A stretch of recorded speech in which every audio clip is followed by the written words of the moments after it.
అంటే కాంగ్రెస్ పార్టీ మీద చేస్తున్న వ్యాఖ్యానాలు చూస్తుంటే సరే తనకు గుండు మీద నెత్తి లేదు కానీ బుద్ధి కూడా లేదన్నట్టుగా కనపడుతున్న పరిస్థితి.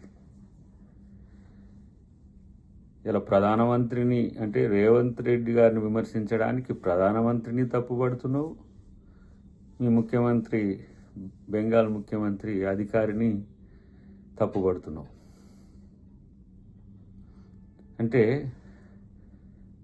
కాంగ్రెస్ పార్టీలోకి రేవంత్ రెడ్డి గారు ఎట్లా వచ్చిండ్రు, ఎందుకు వచ్చిండ్రు, ఏ విధంగా అధికారం తెచ్చిండ్రు అనేది తెలంగాణకే కాదు దేశం మొత్తానికి తెలుసు, మోదీ గారికి కూడా తెలుసు. మీ మోదీ గారు సైతం అంటే మన ప్రధానమంత్రి గారు సైతం మాతో కలువు అని చెయ్యి చాపిండు అని అంటే ఏ స్థాయి గౌరవం ముఖ్యమంత్రి గారికి ఉందో కనీసం అది అర్థం లేకపోయా.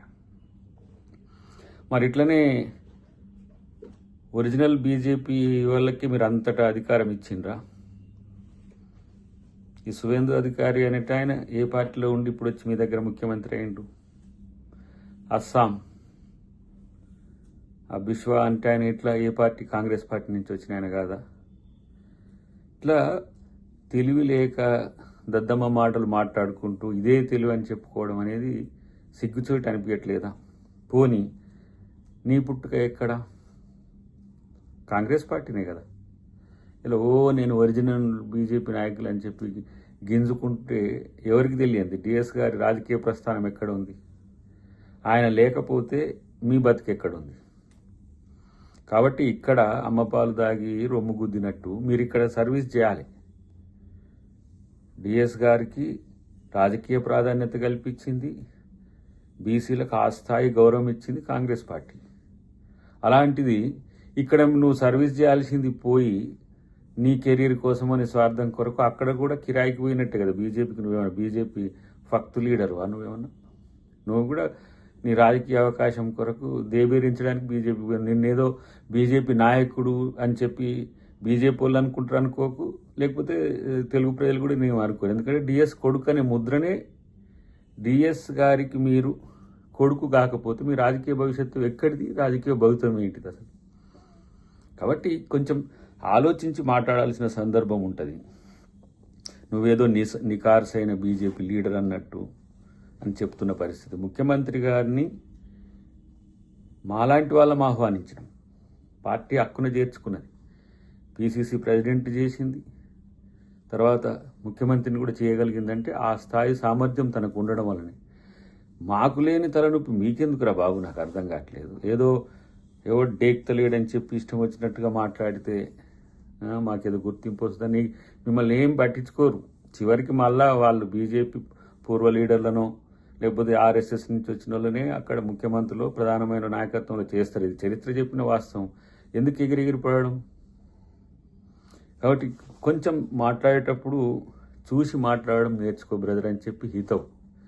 ఎందుకంటే ఇంకా డోస్ పెంచాలంటే కూడా ఆ స్థాయి లీడర్ కావు. కాబట్టి ప్రతి ఓడు ముఖ్యమంత్రి గారి గురించి మాట్లాడి రేవంత్ రెడ్డి గారిని మాట్లాడి ఏదో ఎక్స్పోజ్ కావాలి, మమ్మల్ని ప్రజలు గుర్తించాలన్నట్టుగా. నిజామాబాద్లో ఓడిపోవడం అనేది జీర్ణించుకోలేకపోతున్నావా? నిజామాబాద్లో ఓటం అనేది తట్టుకోలేక నేను ఈ విధంగా విమర్శలు చేసేది. కాబట్టి ఎగిరెగిరి పడితే వచ్చేది ఏమీ లేదు. ప్రజల కొరకు పనిచేసే క్రమంలో మీరు విమర్శలు ఎవరైనా కూడా చేయాల్సిన అవసరం ఉంటే చేయండి, ప్రభుత్వం మీద విమర్శలు చేయండి. పిచ్చి పిచ్చిగా వాగితే ఇక ఆ వాగుడేదో మీకే తెలిసినట్టు మాకు తెలియనట్టు, ఆ తిట్లేదో మీకే తెలిసినట్టు మాకు తెలియనట్టు మాట్లాడితే ఎట్లా? కాబట్టి ఒకసారి చరిత్ర చూసుకో మిత్రమా. ఇది ఎందుకు ఈ పలకరింపు లాంటి ఒక పాజిటివ్ కోణం ఇస్తున్నాం అనేది తెలుసుకుంటే మంచిది. లేకపోతే భవిష్యత్తులో నువ్వేం మాట్లాడుతున్నావో అదే స్థాయిలో కూడా స్పందించడానికి కాంగ్రెస్ శ్రేణులు ఏమి వెనుకడిగేయవు. మాట్లాడుతుంటే ఎవరు స్పందించట్లేరని చెప్పి ఇష్టం వచ్చినట్టుగా మాట్లాడితే ఎట్లా? మరి డిఎస్ గారి కొడుకుగా ఎందుకు మీరు రాహుల్ గాంధీ గారితో కలిసి రాహుల్ గాంధీ గారిని ప్రధానమంత్రి చేయాలనే ఆలోచన ఎందుకు రాలే? ఈడ బాగుపడాలి, అక్కడ పోయి అధికారం తెచ్చుకోవాలనే ఉద్దేశమా? రాహుల్ గాంధీ గారిని ప్రధానమంత్రిని చేసుకుంటామని చెప్పి డంకా బజాయించి చెప్తున్నాడు ఎక్కడికి పోయినా సరే. మరి ఆ సోయి మీకెందుకు లేదు? అదే అందుకని అమ్మపాలు దాగి రొమ్ము గుద్దినట్టుగా ఇక్కడ రాజకీయ భవితవ్యం ఎంచుకొని ఇక్కడ కాదని చెప్పి అక్కడికి పోయి బతుకు తెరువు కొరకు పోయిన నువ్వు కూడా ముఖ్యమంత్రి గారి గురించి మాట్లాడితే ఎట్లా?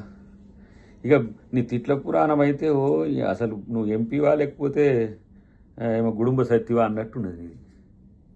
కొంచెం చూసి మాట్లాడుకుంటే డిఎస్ గారి మీద గౌరవం ఉన్నది, ఆయన ఫ్యామిలీ మెంబర్గా నీ మీద ఆ గౌరవం ఉండాలంటే మర్యాదగా మాట్లాడుకుంటే మంచిదనే విషయాన్ని నేను మిత్రునికి హితవు చెప్తున్నా. ఎందుకంటే ఏదో మాకేం రాజకీయ కక్షలు లేవు, లేదంటే అరవింద్ మీద అక్కసు లేదు, సానుభూతి జాలే ఉంటుంది తప్పితే. ఇక్కడ ముఖ్యమంత్రి గారి గురించి మాట్లాడేది ఎవరు మాట్లాడినా ఆ జాగ్రత్తలు పాటించకపోతే డెఫినెట్గా అదే స్థాయి రిటాలియేషన్ వస్తుంది అనే విషయాన్ని గుర్తుపెట్టుకుంటే మంచిది. ఇక ఇంకోటి ఏంటంటే ఈ అరువు తెచ్చుకున్న వాళ్ళు ఈ బయట పార్టీల నుంచి వచ్చిన కొంతమంది మిత్రులే బీజేపీలో ఎక్కువ ఎగిరెగిరి పడుతున్న పరిస్థితి. మరి ఎందుకు కిషన్ రెడ్డి గారు ఆ స్థాయి మీ స్థాయిలో దిగజారి మాట్లాడట్లేడు? సుదీర్ఘకాలంగా బీజేపీలో ఉన్నాడు కదా, బీజేపీ మూలంగా ఉన్నాడు కదా.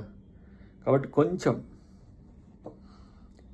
చూసి మాట్లాడాల్సిన అవసరం ఉంది. అన్నిటికంటే ముఖ్యంగా ఇష్టానుసారంగా మాట్లాడే పరిస్థితి వస్తే అది చాలా నీకే నష్టం అని చెప్పి తెలియజేస్తున్నా. అన్నిటికంటే ఎక్కువ ఏంటంటే సీఎం పిఎం మధ్య ఏమైనా రహస్య మీటింగ్ జరిగిందా?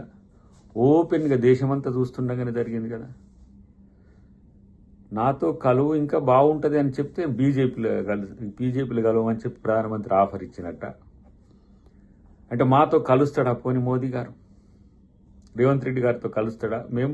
రేవంత్ రెడ్డి గారు ఏమంటున్నాడు, నేను రాహుల్ గాంధీని ప్రధానమంత్రిని చేసుకోవాలి మాలాంటి వాళ్ళందరం కలిసి అని ఒక మాట అంటున్నాడు. మరి మోదీ గారికి మాతో కలిస్తే రాహుల్ గాంధీ గారిని ప్రధానమంత్రి చేస్తాడా? దానికి కలిసి వస్తాడా? రాజకీయం ఏందో, దాని మతలబు ఏందో, ఆ సోయి ఏందో తెలియకుండా ఇష్టం వచ్చినట్టుగా మాట్లాడుతూ ఏదో మమ్మల్ని ఎవరు ఏమనని ఒక అజాగ్రత్త మాటలు మాట్లాడితే జాగ్రత్త, అది మంచిది కాదు అని చెప్పి నీకు హితవు చెప్తున్నా.